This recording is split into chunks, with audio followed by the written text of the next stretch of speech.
Welcome to movie night on a Monday for a change. I just went live a minute earlier just to get everyone in the chat. Got my dodgy glasses on again today. So yeah, we're going to be chatting about Black Christmas. I nearly said Father Christmas then. Black Christmas 1974. So I'll just add everyone in. I think Dawn's here. So our special guest tonight is the brilliant Dawn Kurtke. So just add Dawn in. And then I did go live a minute earlier, so I'll just wait for Josh and Emma. Hiya! Hello! Ho, ho, ho! Merry Christmas! Oh, dear. You all right? I'm good. How are you? Yeah, not too bad. I'm excited to chat to you about Black Christmas. I feel like I need some snowy filter. Oh, yeah. Right, I'm not sure. I've just added Josh in, I think. Hi, Josh. Hello! Hello. Hello, cheers. Cheers. Oh, I've just got my Santa mug, and that's it. Hi, Emma. Oh, Merry Christmas! Oh, we're all so festive. Hi guys! Love it! Oh, I love it. Oh, well, cheers, guys. Merry Christmas. Cheers. I just got my dodgy Santa mug. That was next to me. So, yeah. Don't have a Christmas mug. This is my Oh, Barb style glassware. oh, Lovely. very nice. I Inspired by want a glass Margot like Kidder. Whoa, yeah. I love it. I love it. Oh, she was so great. Oh dear. So yeah, so Christmas is coming early this year, and this time it's murder. So ho, ho, ho, with my evil ho ho ho laugh. It just went a bit wrong. A very Brummy. Ho ho ho ho ho. So hey ho ho. Joining us this evening is the brilliant Joshua Winning, author of The Shadow Glass. The brilliant Emma Puller, who has some twisted short stories in here, Emma. Whoa. Christmassy, very festive. Very scary. Very cool. And I've got the brilliant Dawn Kurtke, author of The Dead House, The Creeper Man, and lots of other things. And I just love Dawn so much, and I'm so glad she's here. And it's very apt as well, because we started the year with a Dawn chat with the yearbook for Point High Book Club, and we're ending the year of live chats with Dawn. Yeah. Yeah. Oh, so it was lovely. It was a nice little. I didn't plan it that way, and then I thought, oh, actually, that works out really nice. Miracle. It is. It is. Yeah. Oh yeah. Next year, who is going to round out the year? Oh, the pressure. Oh dear. But yeah, thanks guys for joining us, and thanks to everyone who's joining in. Pop comments up. We're talking about Black Christmas, the 1974 version, the original. I've got like a piece of white hanging down. That's all I can say. Larissa's put yay for bookend. Melina's put so many lovely people in one place. Aww. Oh. Oh, so yeah, so we're going to be talking about Black Christmas. So apparently, upon its initial release in the US, the film's title was originally Silent Night, Evil Night, but it changed for whatever reason. But I prefer Black Christmas as a title. I think it sounds more sinister and scary. So the film holds the honour of being the first seasonal slasher film. So, which is obviously a horror movie that takes place during a holiday, or so Google tells me, but sometimes I am wrong. And along with the urban legend, The Babysitter and The Man Upstairs, reportedly writer Roy Moore took inspiration for the story from an actual series of murders that took place in Montreal around the Christmas season, which I think might have been the Wayne Bowden serial killer. but I could be wrong.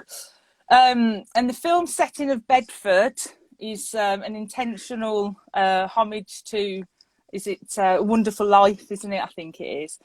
And the sorority house scene in the film was constructed.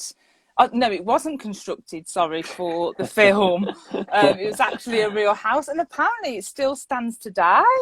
Like, Oh, can you Yeah. imagine? let's go. Yeah, should we Do you think they go? love Christmas or do they hate Christmas there? Can you imagine? I wonder if they like let We need to people. find out. Yeah, I wonder if it's like an Airbnb or something. Christmas party next year. That's what we're doing. Wonder if they got like an Love old there. phone. Oh dear. The people going,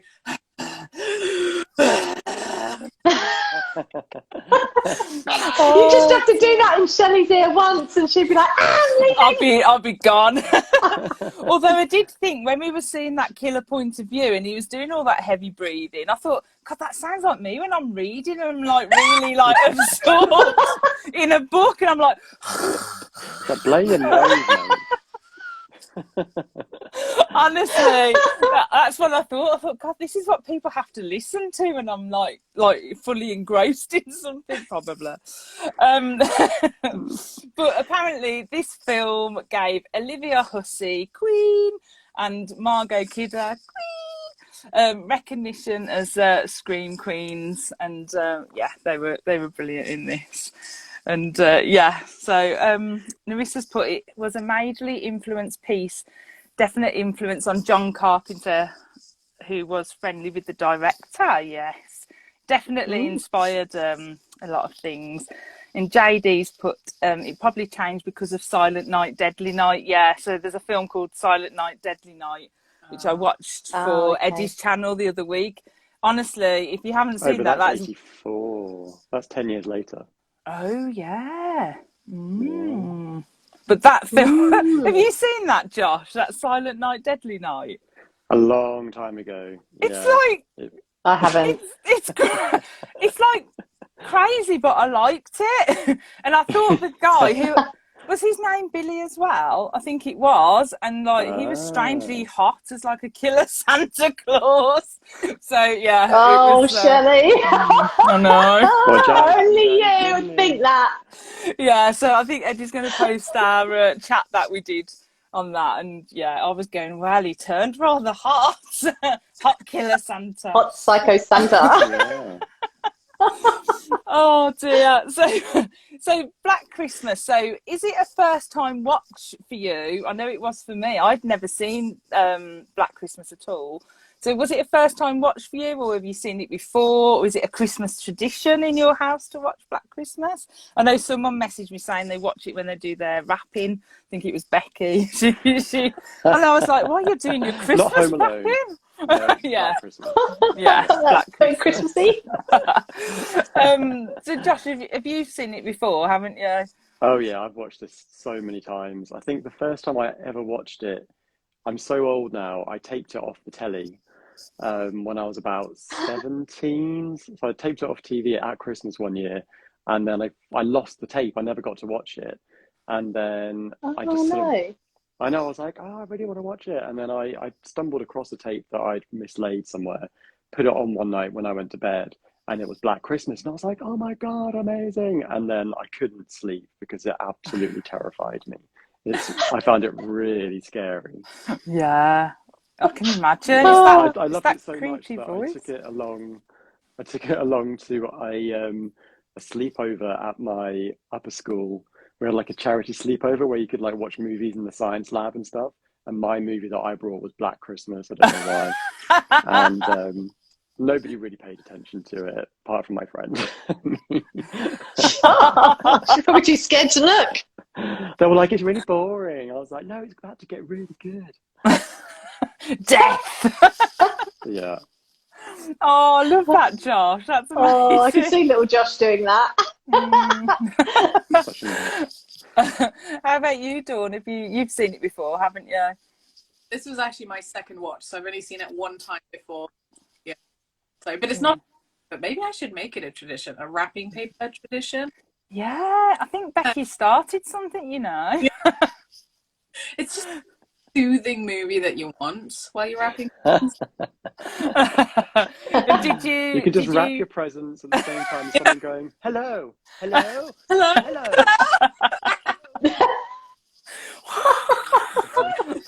and some heady breathing like Who's there? Who's there? Who's there? Why are you asking that to the cupboard? I know. Why are you doing that in the wardrobe? In Narnia, it's just Narnia calling, you know. It's not a psycho. It's fine, darling. oh, oh dear. It's that scene when like the first-ish phone call comes and they're all around the phone, isn't it? And it's just like it takes forever for them to go from one to the other to see their like reactions. Oh, I love my kid's reaction. She's kind of a bit like, oh, okay. Kinky. Yeah. Yeah. Oh dear. So did you enjoy it as much on the second watch, Dawn, as the first watch when you remember? I was more enthralled the first time, but the second time I was analysing it, and yeah, some of it is brilliant and some of it is just terrible. yeah. Like what, Dawn? Like what? See these logical errors. I was just like, what are you doing? I enjoyed the aesthetic especially, and I like the sound, all the internal music and stuff. That I really enjoyed. That was cool. There was such a like fashion for the atonal music at the time. It was interesting. and how about you, Emma? Was it first time watch for you? Yeah. Emma's like, yeah. I was just like, what have they got me into now?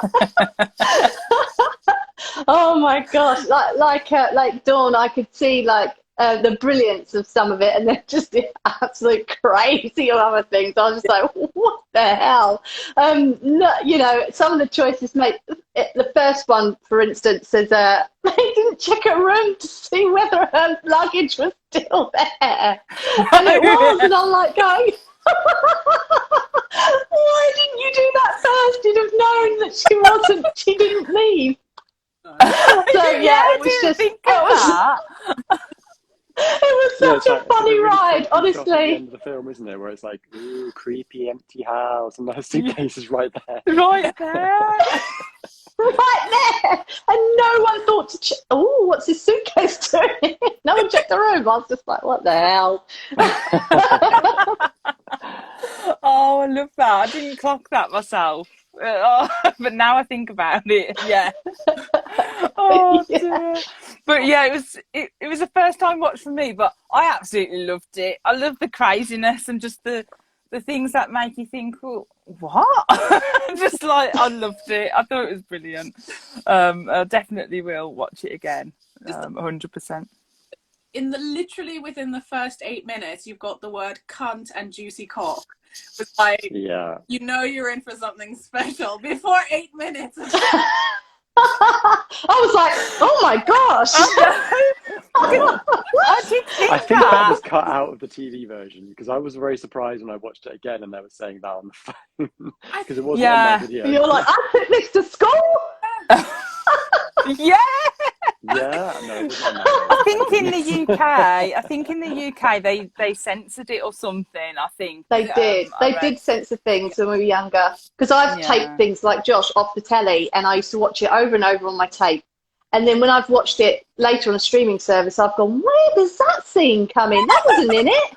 Ghostbusters was another one where the ghost was taking off his trousers. That was never in there in the UK. Wow. They cut that right out.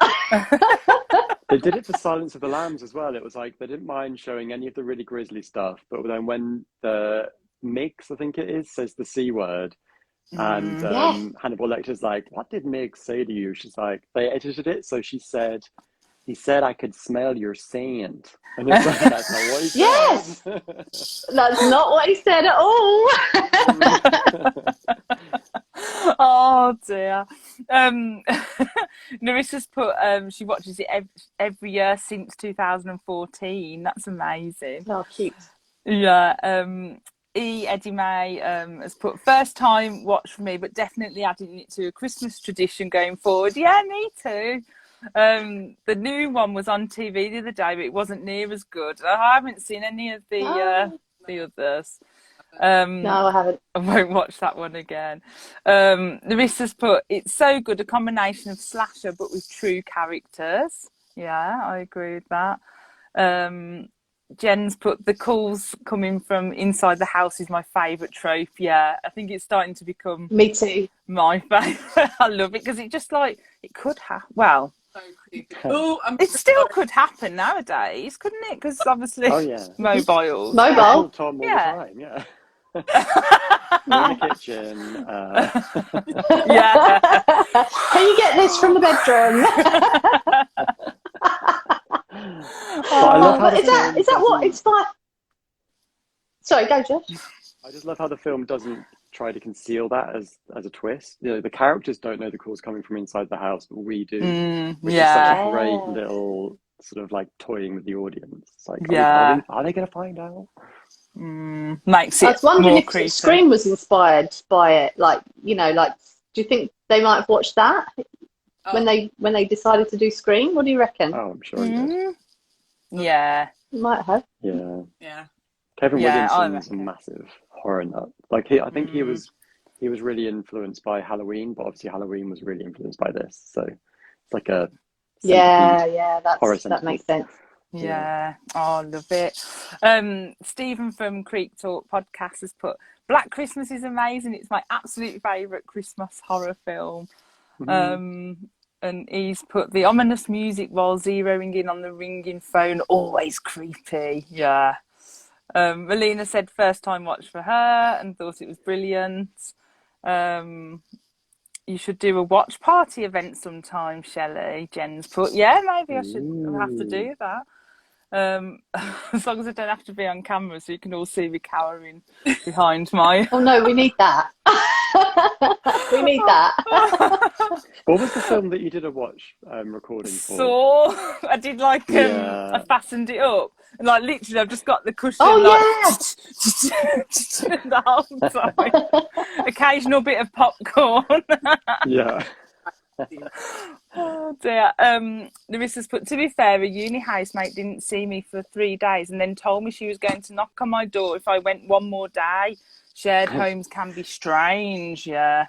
Yeah, I did a house share when I was younger and it was very, very weird. That's all I can say. Yeah. And Jen's put, it would more likely happen today, like with mobile phones and things like that.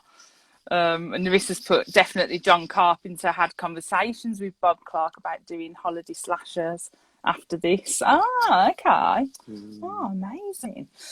So obviously the film is regarded as being one of the first kind of slasher films. Like obviously you had Texas Chainsaw Massacre, Bay of Blood, which I watched recently and I really loved that. Psycho and Peeping Tom like preceding it.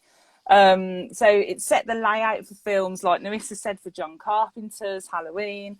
However, director Bob Clark actually considered Black Christmas as a psychological horror rather than a slasher. So what are your thoughts on that? Do you think it is a slasher film? Would you class it as a slasher film? Josh? I feel I can see both arguments for it. I think that a lot of the elements that are slasher elements in the film were then sort of like amplified in other slasher films. But with this one, you can see that they really are trying to do something with a bit more depth. You know, there's obviously the conversation around if Jess is going to have an abortion or not. You know, they're trying to tap into something that's not just about sexy people getting killed, you know. So yeah, it's sort of, I think it's sort of like a proto slasher. It's like a very early version of what would, if it was made in the 80s, it would have been probably a slasher film, but it was made outside of that bubble. It's more like Texas Chainsaw. Like I think that's you know, it's a 70s slasher, so it's not the same as what became in the 80s kind of slasher. Yeah. Do you agree with that, Dawn? Do you think it's a slasher or? I think it's a psychological slasher. You know, they have a focus on loss of control in the characters and the decisions, but also then not knowing who the killer is. Yeah, I think psychological slasher, if that can be a name, but also, you know, the slasher genre didn't exist at the time, I don't think. So it formed a lot of the tropes that people then took and used and made into like official slasher genre. So I don't think you can say that it isn't a slasher, because I think it's the germ of the slasher genre. So yeah, psychological. Yeah, no, I agree with that, I think. How about you, Emma? Do you think slasher, non-slasher? I think it's a psychological suspense. I felt it was very suspenseful. So I felt I was a little bit cross because I felt like it was setting itself up to be a whodunit and then didn't pay that off. Because who is this Billy? And, you know, who cares? We don't hear anything about him. There's no mention of him. I wanted sort of the house mothers to kind of say, back in my day, you know, there was this guy and he was really weird, or something like that, you know, or a newspaper clipping or some sort of little drop. But we didn't get anything. It's just Billy down the phone or whatever. I was just like, okay, who's Billy? And so I was trying to work out who it was. I was like, you know, who do I think is doing this? And then when it you know, it was just Billy, some rando psycho, I was just like going, oh, what the hell? So yeah, I think it was very suspenseful, but it did feel like a whodunit and then didn't kind of pay off. Yeah, because I have to admit, when I was watching it, because obviously I'd never seen it before, I kept thinking, is it just a random, or is it going to turn out to be, was it Peter? Like, obviously that was obviously the Peter setup. or Claire's boyfriend. Yeah, like the red herring, but it did make me question it quite a lot throughout. I was like flippy flopping around and thinking, oh, you know. So it did. I think the its job. 2006 remake does do more with the Billy stuff. I think it does actually make it into a mystery, from what I remember. But it's been a long time. I kind of, maybe because I saw it when I was younger, but I found the lack of a resolution in terms of the killer like actually really quite terrifying, and I think that's why I still find it quite scary now, because it, you know, it's like that the series The Fall, where someone in your house, like, that's absolutely terrifying to me. So the fact that this guy, you never know who this guy actually is. Yeah. And it wasn't resolved, you know, he's still out there. It wasn't resolved yet. Everybody thinks it is. Yeah. Oh, sorry, Dawn, what did you say? Because you broke up a bit. I think maybe they were trying to make the point of having the women be the core of the story instead of all the men. You know, men. Yeah. Mostly. I think that was maybe intentional with the bit thing. Yeah. It was just maybe a bit lazy, I'm not sure. Yeah, a bit of both. Yeah, a bit of both. I think a bit of both, definitely. Larissa's put same, it definitely had more to it. So yeah, definitely did. Jen's put it's a stalker film. Yeah, definitely. He's put, love how Shelley and Dawn are all decked out in Christmas gear. So we're at the top, and Emma and Josh are more dark and Halloweeny, like Black Christmas. No, it wasn't planned. It's just our natural looks. Larissa's put, it's such a well-crafted piece. And she feels that it makes it more tense. But yeah, she said check out the 2006 version, which obviously has got more about Billy stuff. So Jen says she's got a question for Emma, so pop it up, Jen, and we'll have a little looky. Where am I? It's not real, Jen, if that's what it is. It's not, it's fake. I didn't kill the bird, or it's not real. If that's what the question was. It was a fake, Robin, I promise. Yeah, there is just, but everything pays off in the film, yeah. Although, are we meant to think that Billy did kill the younger girl? So the girl that went missing and the body was found? Oh, yeah. Like, yeah, I think so. I wasn't sure. I was like, I don't know. For me, like, looking at it from like a storytelling perspective, I thought that the reason they had that was so the cops were too busy dealing with something else that was even more horrific than sorority girls going missing. So that drew their attention Oh. away from the house. Oh, yeah, Nerissa's put no. Oh, okay. Oh, it just was a thought. I Ah. thought, oh, not sure. Um, so yeah, so according to director Bob Clark, the original script for the film had more murder and more like graphic scenes. But Clark, however, felt it'd be more effective if the murders were toned down and kept quite subtle. And the writer Roy Moore kind of liked that idea. So, would you have preferred more graphic scenes, or do you think it worked quite well? What do you think, Dawn? I could do without it or with it. I don't mind. I prefer the psychological side of any horror anyway, so I was cool with it. Besides, if they had included more gore, I would have just laughed because the injuries, like the neck wound and that what was it? Just like red paint. I think it would have distracted me. I just would have been giggling. So I was happy with the less graphic things. Yeah, yeah. What about you, Emma? Well, I like Fear Street with all the really cool death, the bread slicer and things like that. So I would have liked them to push it a little bit further. But like Dawn says, it's the 70s. It's just going to look like ketchup. They probably did the right thing there because they didn't quite have the tools to make it look as gruesome as they do these days. So yeah, it's probably the right idea. Yeah. How about you, Josh? Did you like that it wasn't so bloody and gory? Yeah, because it still is horrific. The poor old Claire who gets stuck in the attic with a bag over her head. Like that is so disturbing and upsetting that you almost don't notice that there isn't really any blood in the film because you're too horrified by what's happened to her upstairs. Yeah, that's so true. She's got I the mean, most interesting character art for the entire film because it's like there's always something different happening to her throughout. You come back to her Yeah. throughout the film. It's hilarious. By the end, she's just like, "Oh, I guess this is my life then." Just staring out the window, just rocking. With a doll. Like, ooh.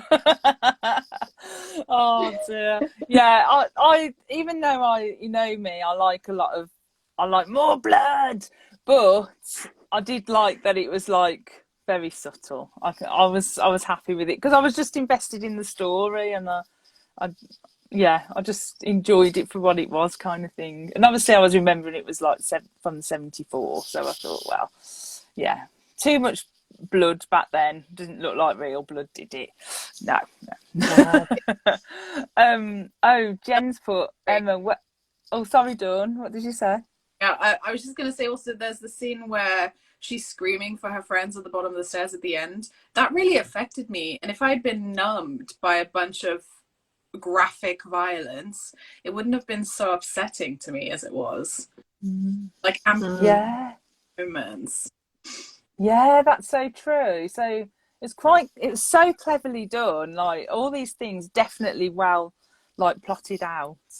But Jen's question for Emma was, where in Ghostbusters did the guy get pantsed by the ghost, Emma? I do remember it. Oh, yeah, it was Dan Aykroyd's character, and he was lying in bed, and the ghost was taking his trousers off, like undoing his belt. I do remember. Yes. And floating above him. Yes. I do remember that. I've definitely seen that version. Yeah, definitely. Yeah. I wonder whether I've seen it on like an outtake program or something rather than in the film that I've watched, but I've definitely seen that scene. Yeah, I think I've got a DVD with it in actually, so I've definitely got that. I'll have to find it and put a picture of it up. Yeah. I'll have to see if I can find it on YouTube or something. So the film only had like a moderate box office success and received some like negative critical reception on release, but it kind of has got like it established like a cult following in like years to come, like even now. And it's now considered like a classic. So what do you think has made the film a cult classic that, people do watch as tradition and things like that? What do you think, Emma?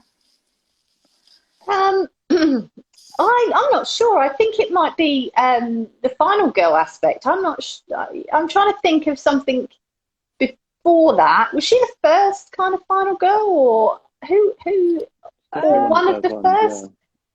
ones, Yeah, Probably, that's yeah. that for me.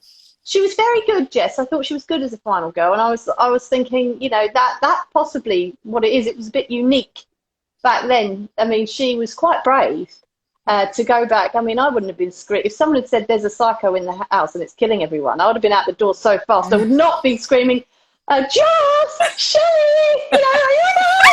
Or anything like that. I'd be like, yeah. You'd leave I'm us. sorry. Are we? You're already dead. I know it. I'm out. I'm out. Did you hear But that, Josh? Dawn, she'd leave us. I wouldn't. Oh, yeah, I would. Sorry, guys. No, I would as well. Yeah, I wouldn't be. I would think, what? There's nothing I can do there. Hopefully, the police will come and help them. So I think maybe because she was one of the first final girls, it was very female centric. So I think they probably, wouldn't have seen that before. You're right. It's not male dominated. Yeah, definitely. Like, what do you think, Josh? Why do you think it's become like a cult classic? I think the seasonal thing definitely helps because it's sort of like, a Christmas horror film you can put on every year. I think that it helps that it's so closely associated to Halloween, and that sort of like horror nerds like to be like, well, if you like Halloween, then you should check out Black Christmas because it came first. So that's kind of given it a lot of Is that what you flavor. say, Josh? Halloween stole loads of stuff from Black Christmas. So I think that helps. And it's just funny as well. There's some really funny things in it. It's sort of, it doesn't hold back. It's a horror film that is properly a horror film. So yeah, I Yeah. just think that there's just lots of things going on that really have given it this like iconic status, I think. What do you think, Dawn? Why do you think it's become such a classic? I think a lot of what it did was new at the time. The depth of the characters and setting up so many of the tropes, and like Josh said, pointing back to it. It stole tropes from other films too. Oh. But maybe also people found the ending clever. I think somebody commented that she's not a final girl because she does die, or it's implied, but at the end she's still alive. At the point where the film ends, she's still alive. So I think she's technically a final girl at that point. But yeah, it did a lot of things first, and it did them well. And it has a really nice aesthetic as well, the film, and some really ugly. Yeah. That's Yeah. I think Olivia probably had a lot to do with it because she's just so watchable, isn't she? Oh, she's amazing. Her hair, oh my God. Yes. And that like yellow shirt, it's just amazing. And that yellow wallpaper. Did you see The poster, I love the poster. Oh yeah. that? So wrong. And then she was like covering over the bum. Oh, I loved her. She was so funny. Oh dear. But I wonder also if it's one of those things where it hasn't been diluted by 20 sequels. It's a real rarity in that it didn't have any sequels ever. Which is just sort of insane when you think about just how many, like even Silent Night, Deadly Night has like 7 entries in the franchise. It's mad. Yeah. Yeah, they have. Say that again, Dawn. Why didn't it have a sequel? It probably just timing wise, like, films only get made to make money, really. Yeah. So if it had come out, after Halloween, it probably would have had a ton of sequels. Because the setup is just like, the setup is so beautifully simple. They could just do it over and over again, but they didn't. It's fascinating. Yeah, I think maybe that you're right there, like, because it's just so unique and for its time, and it didn't get. I love it. Like, I think it's become like a favourite film of mine now. I just loved it. I know you just mentioned the ending. I know that it was Narissa put Jessie's awesome, but I don't think she survived as the phone rang at the end. So so every time Billy murdered someone, obviously he then did a phone call. So it kind of implies that she got on the bed because everyone left her. But what did you think? I like to think she killed him. You never know. She woke up and just slayed him. What did you think at the end, though, with that whole scenario? And then obviously you see Claire, as we mentioned, in the attic, which is like really creepy. Like she's just like looking down, like she's watching everything that's happened and going on. And they didn't even think to check the attic as well. But what did you think at the end, Dawn? What did you think? I love the ending, but I just wish they had thought about it a bit. It's like you've got this girl who's been injured, who's covered in blood, and you don't take her to the hospital. You leave her sedated in the crime scene. But then Mr. Harris passes out, but you drag him and everybody else out to take him quickly to the hospital, and you leave the girl there. Right. What? But I love the idea of it. I just wish they had used their brains a bit.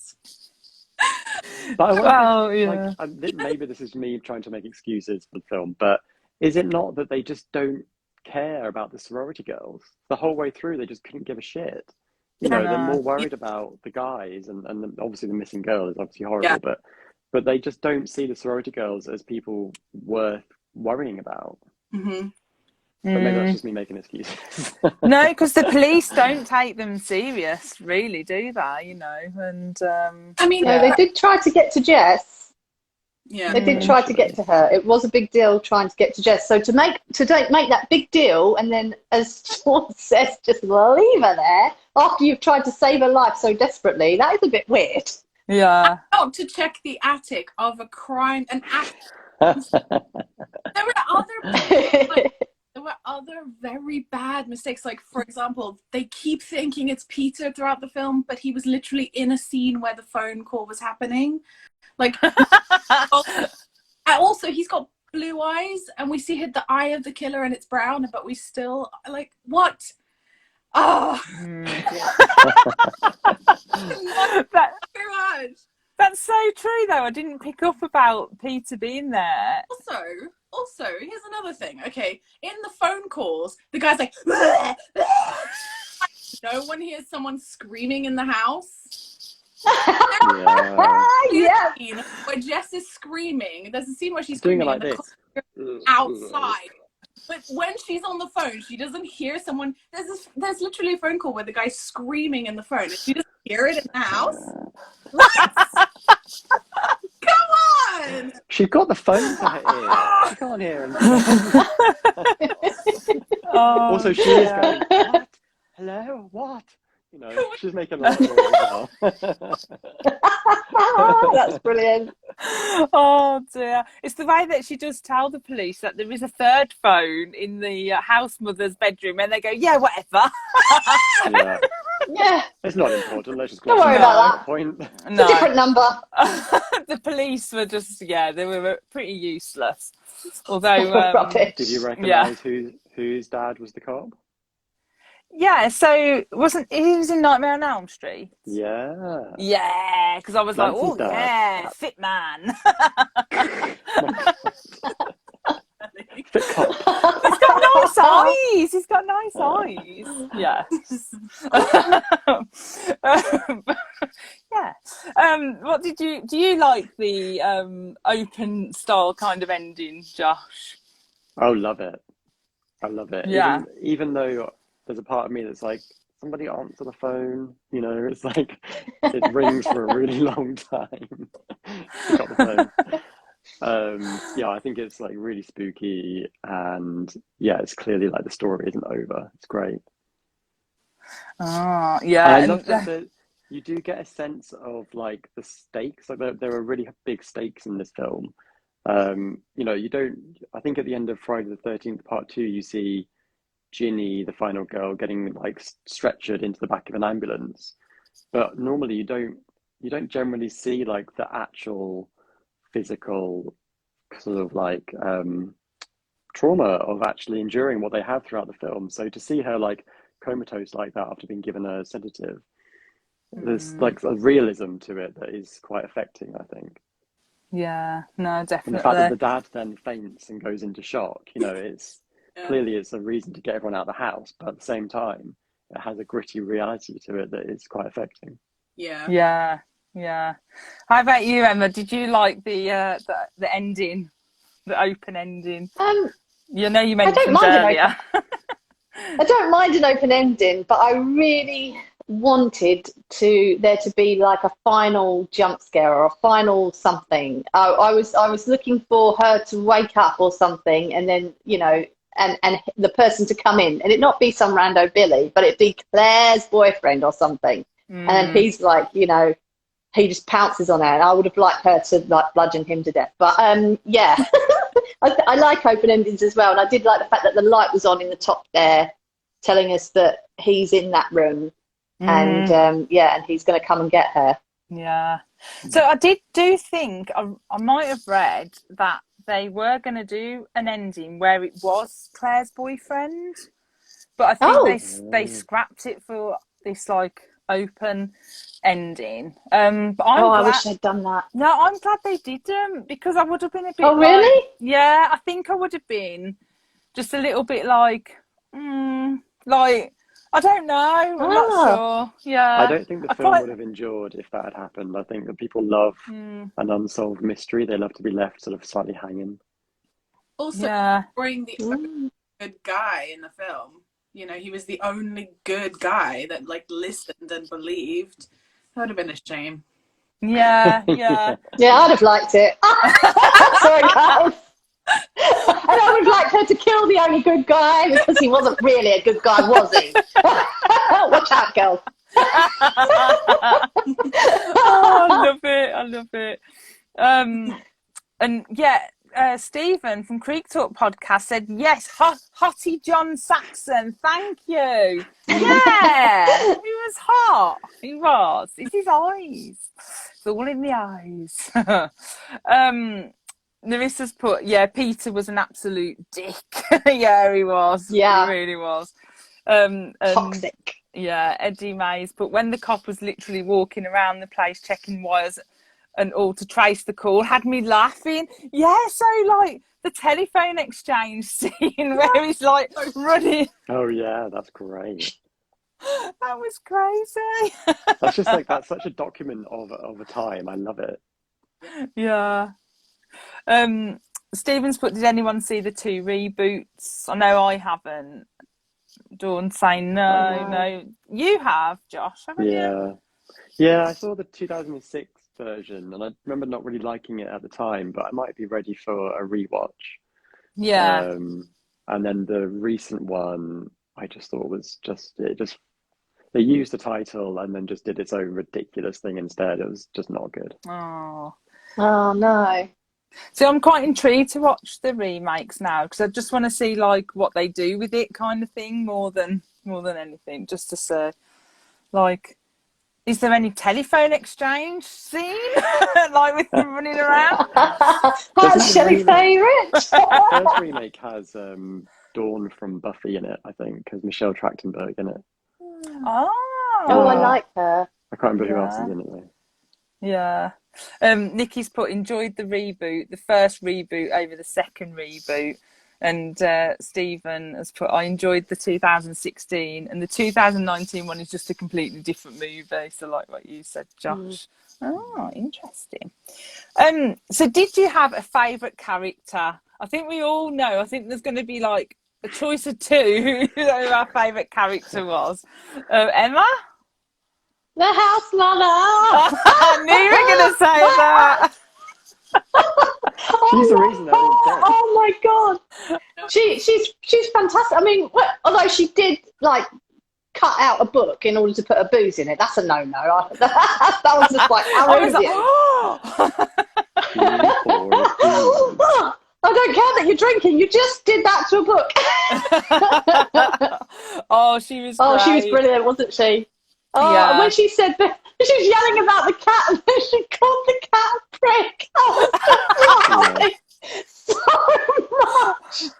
Oh, and then Claire's dad's like there, and she's like, oh, like changes completely. Oh, she was great. And when she was like putting her lipstick on, and then she just did the one side. Yeah. Oh my god, hilarious. Oh, Yes. She was just genius. She was the best. Quality. Genius. Yeah. Stephen's put, I hide my booze in the toilet as well. Oh, it's a favourite hiding place. And Melina's put loved the ingenious hiding of drinks. Yeah, she was really great. How about you, Dawn? Who was your favourite character? Oh, Mrs. Mac for sure. Just the fact Oh. she just stole the show. She was absolutely brilliant. Claude! What?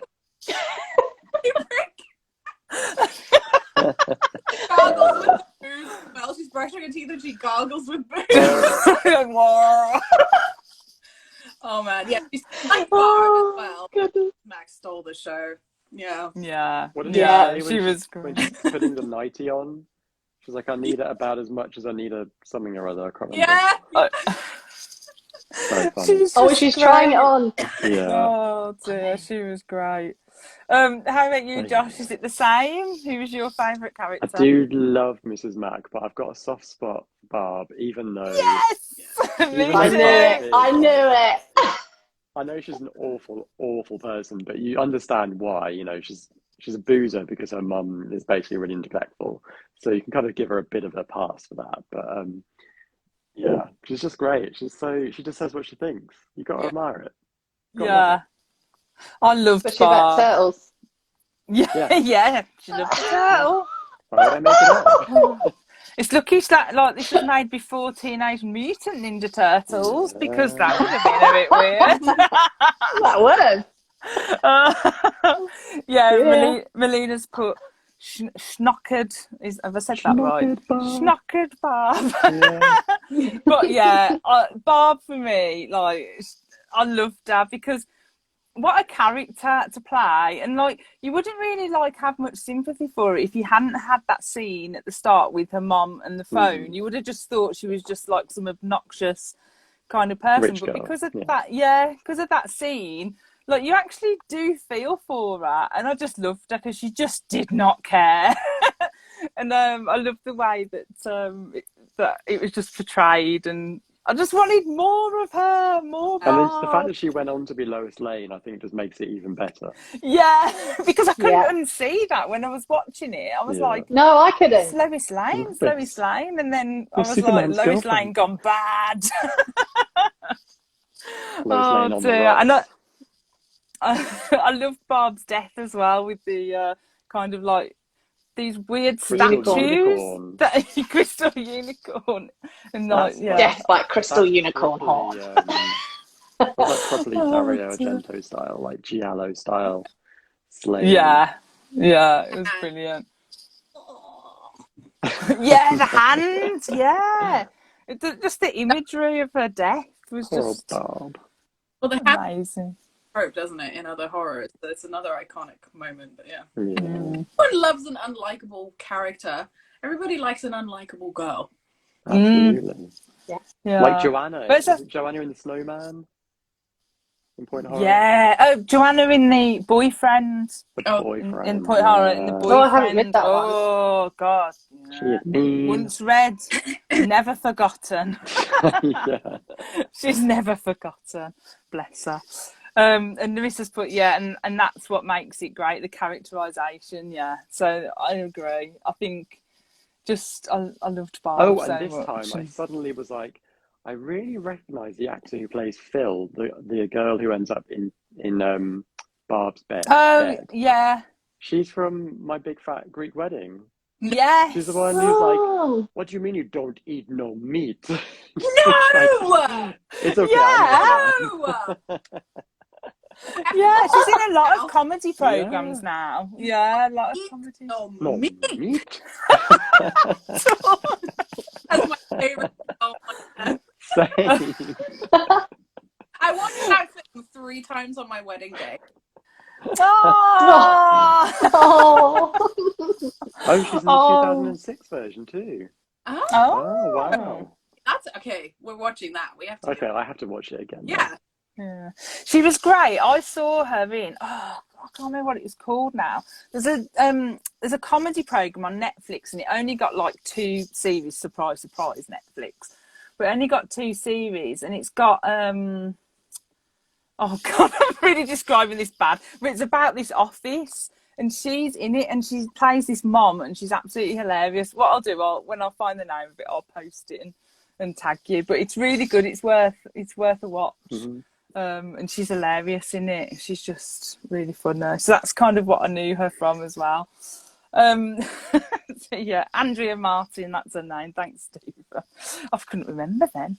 And Stephen's put, Barb would have been my BFF if we were in college together. I mean, yeah, why not? And like, it was when she was winding the police officer up as well, getting him to write fellatio. Oh dear, what a dumb cop he was. That's the one moment I would get rid of, is that really, really long scene where John Saxon, they're laughing, gets him to come over, and there's that guy laughing. I was like, yeah, okay, this is funny, but it's not 10 minutes long funny.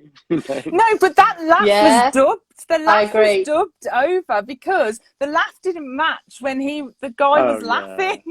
Because I was looking, because I thought, gosh, this sounds like my terrible laugh. So then I was feeling sorry for him. And then I was watching his mouth and I thought, no, it's been dubbed over after that. Oh, there you are. I didn't notice that. It's only because I was like, oh God, this must be what I sound like. Oh, I do it with my cackle laugh. So is there a particular favourite scene that you liked? I know we've talked about different things, but is there a particular favourite? Josh? Oh God. I think the very first stalking bit when Claire goes into her room, I think it's just so well shot, where the camera tells you exactly where the guy is. He's behind that polythene bag. And I think Urban Legend's Final Cut, the sequel, does a kind of like an homage to that, where somebody's in like a coat rack and they come out of the coat rack. Yeah, I just think it's so effective because the tension there, you're like, don't walk into the closet, don't go into the closet. Yeah, because you kind of know what's coming, yeah. And then there's like that horrific moment where it just suddenly cuts to her being like chucked into the rocking chair. Oh, it's just so effective and horrible. Yeah, apparently she had to, obviously, she had to poke like a hole, a couple of holes, but she was a swimmer, so like she could hold her breath for a long time. She was rocking for a long time. She was so good. Yeah, she was amazing. How about you, Dawn? Did you have like a favourite scene or a favourite scary part? I don't know why this is like such a funny to me, but the piano scene where he's playing the piano and he's like so upset and he's sweating. It's almost like atonal music, and the people are listening like really carefully, like they analyze.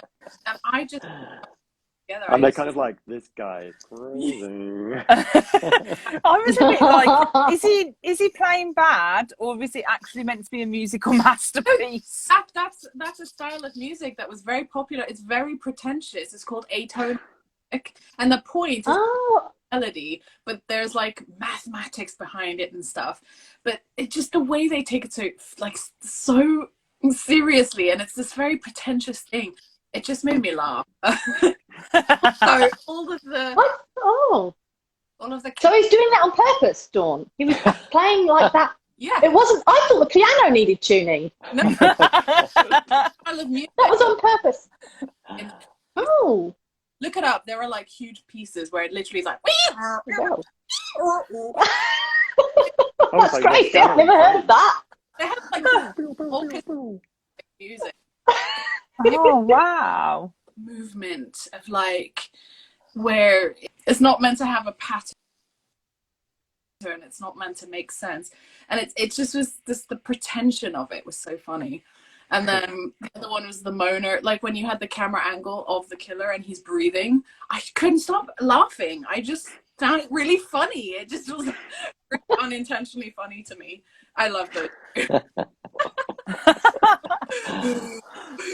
I love a sniffy killer.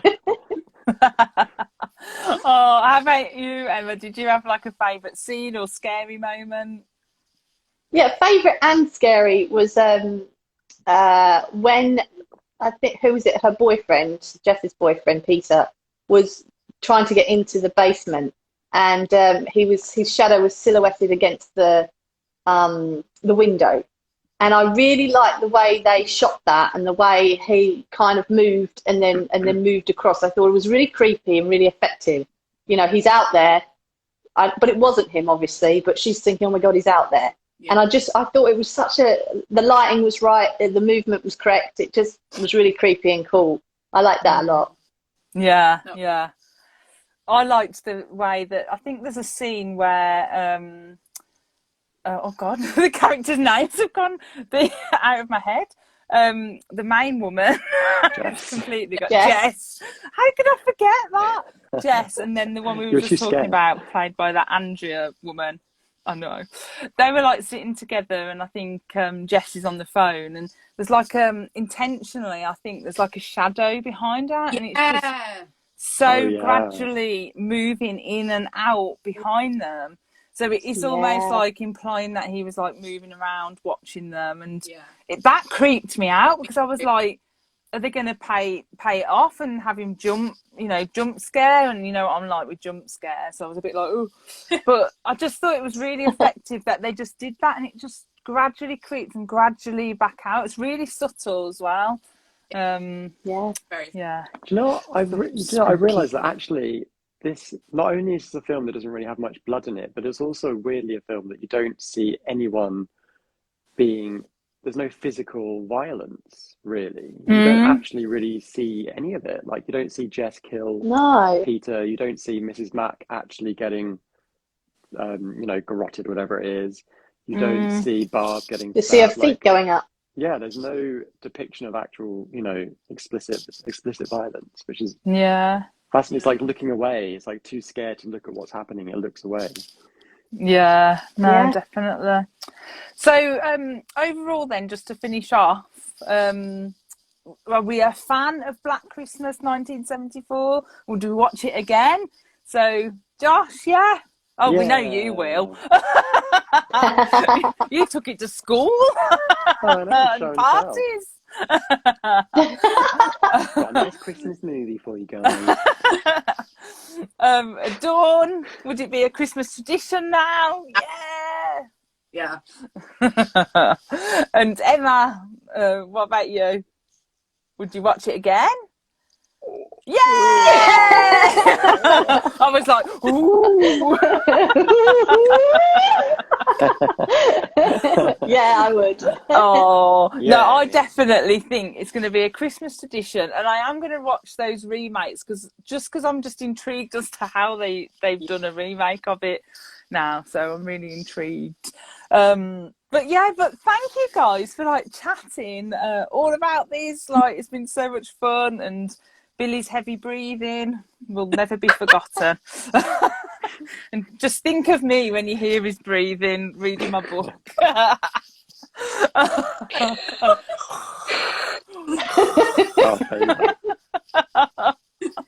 Oh dear. But yeah, Nikki said watch the 2006 one, so I might watch that tomorrow because I'm lucky enough I have broken up from work. I'm very lucky. So I might check that out tomorrow. But do check out Josh's brilliant book, The Shadow Glass. Whoop, whoop, whoop. Amazing. And it's appearing on so many favourite books of 2022's list. And he said 23 then. 2022's list. And 23. And 23. And exciting Let's have it. Josh and 23. And do check out these twisted short stories by Emma, because you won't sleep. Emma's like terrifying. We all it. Now we have conversations. Emma's got two in this anthology, and they're both like creepily brilliant. And our special guest is obviously Dawn Curtis. And do check out Dawn's books. Dawn's books are absolutely amazing. I've been an absolute fan of Dawn for so long. I think from when I met you at Yalk and things. So honestly, I love you, Dawn, and I love your books, and they're really creepy and so good. So do check them out. Perfect Christmas presents. That's what we say. And thanks to everyone for joining in, and we'll be back next year, which sounds weird to say. We'll be back next year. With lots more chats and exciting things, hopefully. Not out of movies yet. Got No, too many movies to watch. never. Yeah. Oh, thanks, guys. Thank Thank you. Thank you, you. thank Happy Happy you, thanks everyone. Thanks, Christmas. Christmas. Shelley. Thanks, Dawn. Bye. Thanks, Jill. Bye. Happy Christmas. Happy Christmas. Bye. Bye bye.